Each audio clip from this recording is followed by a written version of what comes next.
Je crois qu'on va commencer notre table ronde. J'aimerais, au nom de l'association des voix libres, je vous souhaite la bienvenue.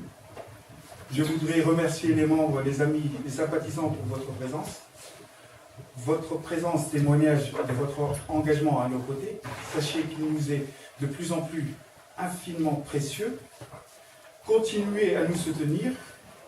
Il nous faut être nombreux, solidaires et confiants qu'on pourra relever les défis et atteindre les objectifs de notre association Les Voix Libres. L'association Les Voix Libres est une association franco-tunisienne créée au lendemain de la révolution tunisienne. Elle est à but non lucratif et se veut indépendante à l'égard de toute force politique ou religieuse.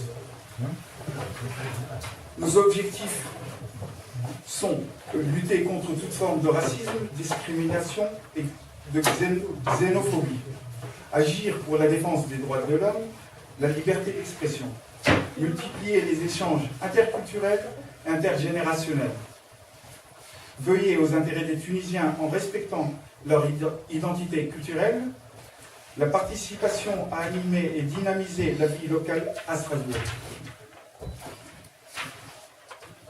À cette occasion, j'aimerais présenter nos chers invités. Madame la députée Nadia Chaban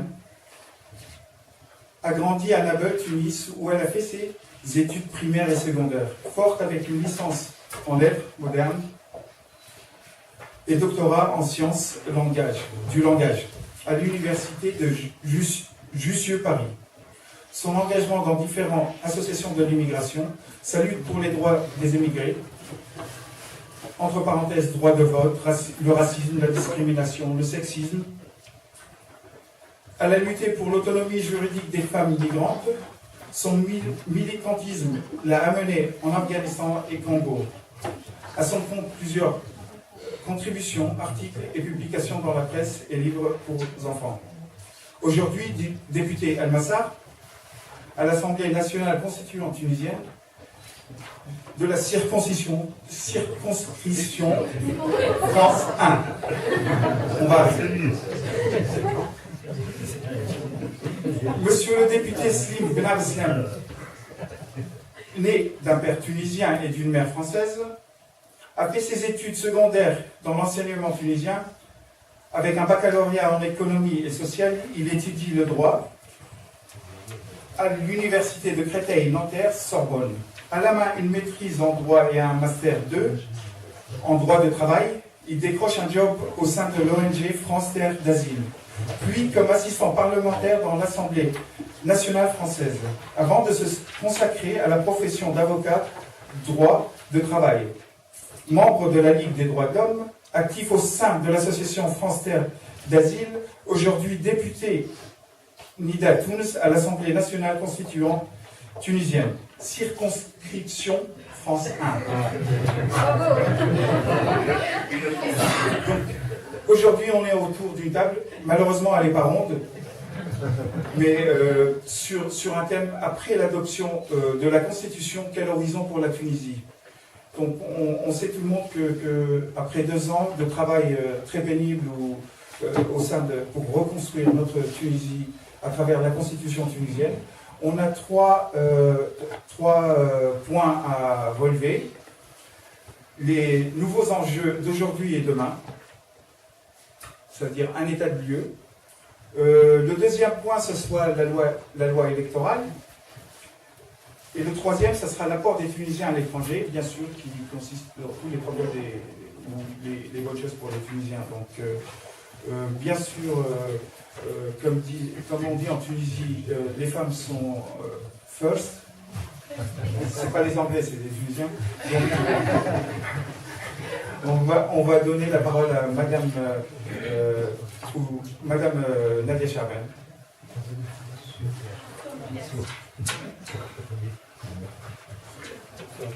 Bonjour à toutes et à tous.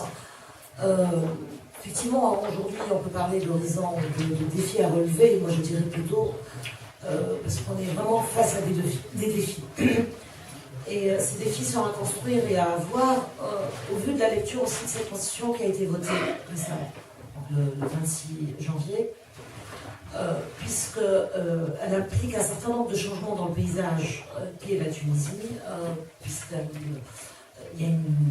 la décentralisation a été décidée dans la Constitution, c'est-à-dire que le prochain chantier législatif va porter aussi sur une loi de comment on va la faire, cette décentralisation, combien de régions, comment on transfère les compétences de l'État par rapport à ces régions-là, sous quelle forme, quelle est la latitude d'autonomie des régions, quels sont les rapports entre régions, est-ce qu'on construit une région sur la spécificité ou est-ce qu'on construit une région sur un équilibre entre départements pauvres et riches. Tout ça, c'est vraiment un vrai défi, un vrai chantier, parce que c'est ce qui va permettre également de réfléchir le nouveau modèle de développement, parce qu'il ne faudra pas qu'on puisse réfléchir. Aujourd'hui, on est amené et on est face à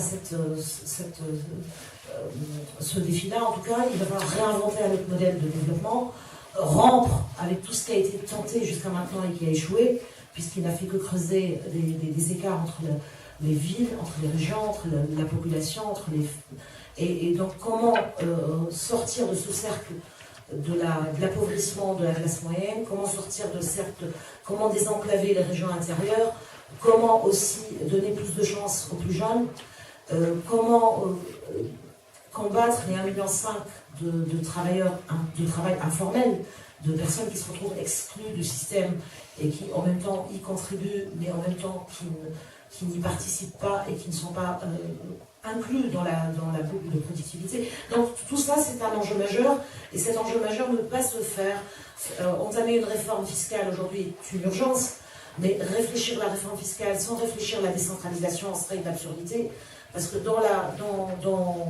c'est pour ça que je dis on ne peut plus ne pas faire le lien aujourd'hui par rapport à ce qui se doit se faire sur le plan législatif et sur le nouveau paysage à tracer avec la question économique et sociale. On sait tous que les populations se sont soulevées pour des raisons économiques essentiellement. Et donc c'est ce premier chantier qu'on est amené à entamer, et c'est ce premier chantier qu'on est amené à réfléchir de nouveau.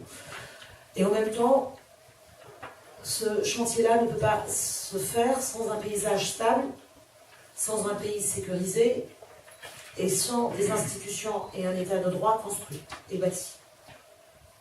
Donc, et on se retrouve toujours à réfléchir autour de la même triangulaire qui est nécessaire et qui est fondamentale si on veut, à partir de là, réfléchir la reconstruction. Donc, j'ai parlé d'un nouveau modèle de développement à construire et à trouver, mais également sur l'état des lieux, peut-être dire un peu deux mots sur l'état des lieux sur le plan économique aujourd'hui, parce que la situation est assez grave et assez urgente, où il y a des urgences, des décisions urgentes à prendre. On a un taux d'endettement qui a beaucoup augmenté, on frise les 50% d'endettement aujourd'hui.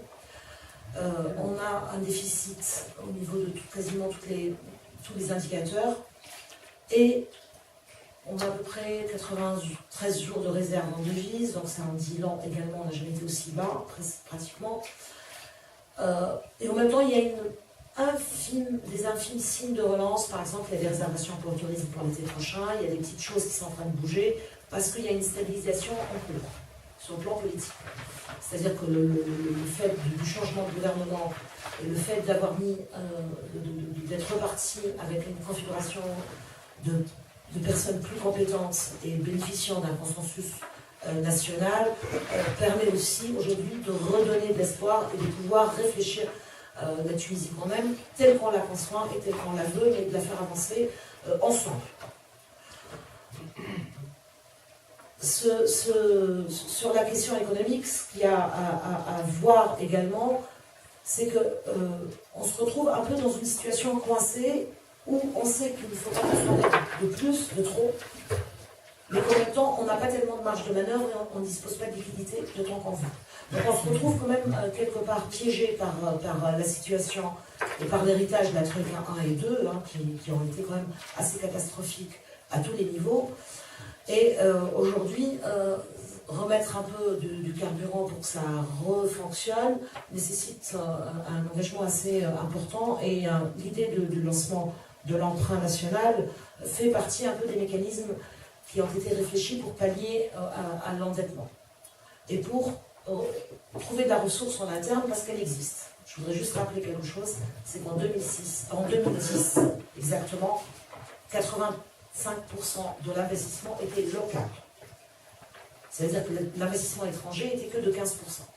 Le discours qui était tenu à ce propos était archi faux. C'est-à-dire on nous disait on avait besoin de stabilité en Tunisie et autres, parce que autrement les investisseurs ne viennent pas, mais en fait, le 85% de l'investissement était local, malgré la corruption, malgré tous les détournements qu'il y a pu y avoir, malgré toutes les catastrophes vécues, il y avait quand même 85%.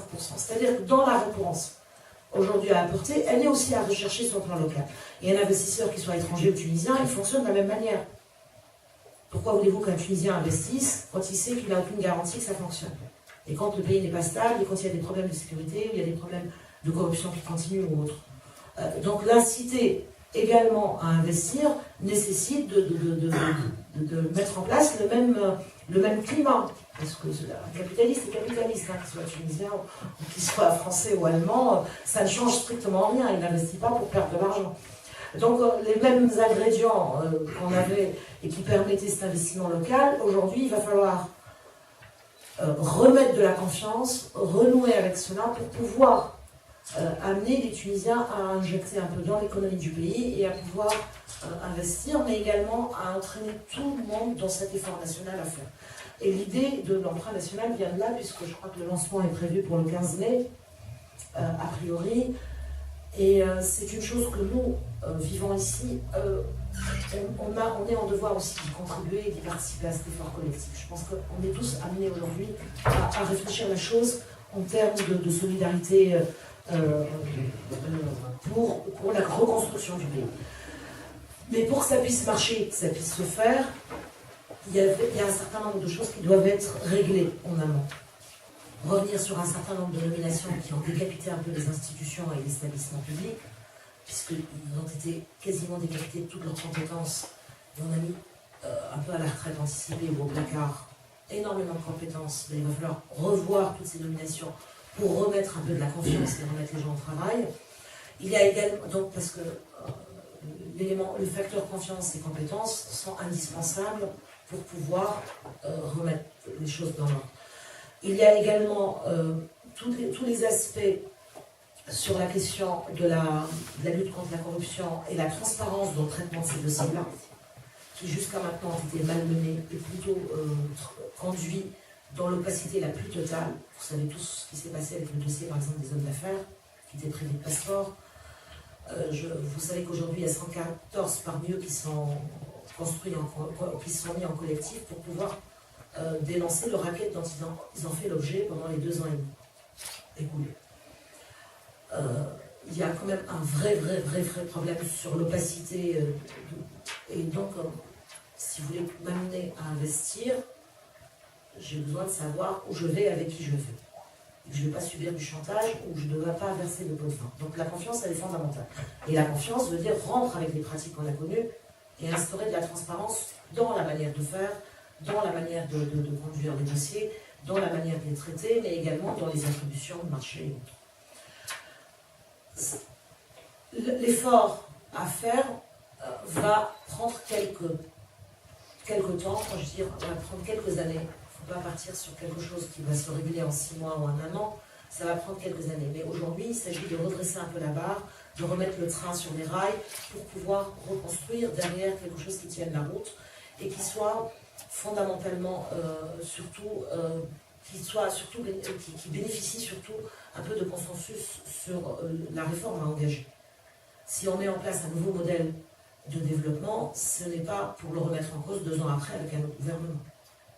Alors d'où l'idée du lancement au sein du dialogue national aujourd'hui.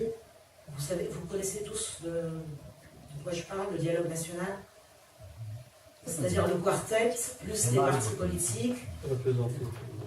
Alors, oui, voilà, je vais en dire 2 mots. Vous savez qu'il y a eu une crise politique très grave cet été qui a conduit à un retrait d'un certain nombre de en fait partie et la mise en place je voulais pas rentrer dans les détails du retrait parce qu'on était 70 élus à nous être retirés. On a provoqué un peu on a provoqué une crise politique. Cette crise politique a été amenée à faire réfléchir un peu tous les intervenants sur la scène politique, et ça a donné quelque chose que nous en Tunisie on a baptisé le dialogue national, qui finalement ce sont les 4 organisations nationales les plus importantes du pays qui ont pris en charge avec une consultation large entre les partis politiques et qui ont accueilli, si vous voulez, cette concertation. Il s'agit de la centrale syndicale, du patronat, du TICA, plus la Ligue des droits de l'homme et l'ordre des avocats. Donc c'est dans ce cadre-là que le nouvel gouvernement a été mis en place, qu'il y a eu départ de la Troïka 2 et la mise en place d'un gouvernement de compétences indépendant et qui ne soit pas en jeu, qui ne se représenterait pas aux élections prochaines ni quoi que ce soit, pour un peu pacifier, la stabiliser sur le plan politique, pour pouvoir rentrer en débat et en communication pour échanger sur les problématiques et les réponses à trouver pour le pays. Il y a une feuille de route qui a été initiée dans le cadre de ce dialogue national, et dans la feuille de route, il y a eu le lancement de ce qu'on appelle aujourd'hui le dialogue autour de la question économique qui a démarré cette semaine.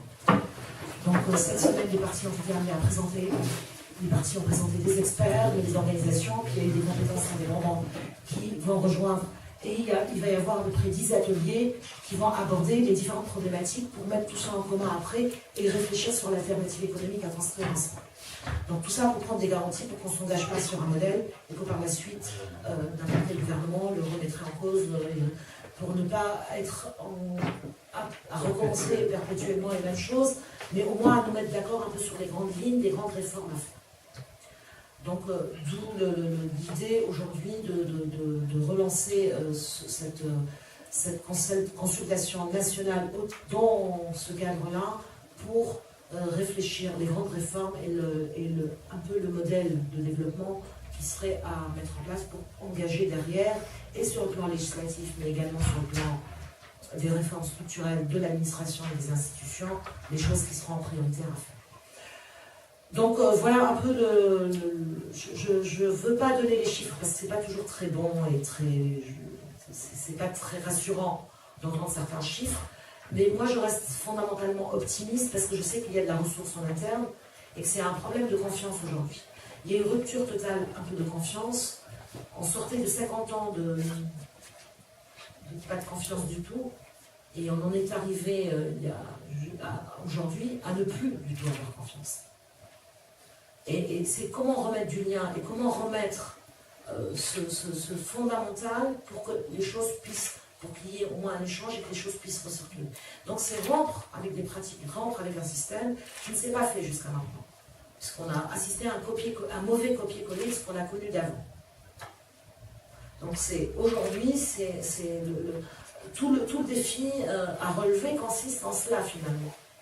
C'est comment rompre avec tout cet héritage assez lourd d'opacité, de magouille, d'un système de parti unique finalement qui a été reconduit par la Troïka qui, en dominant que du visage unique et de la pensée unique, a reproduit la même chose finalement et n'était pas en capacité d'inventer autre chose.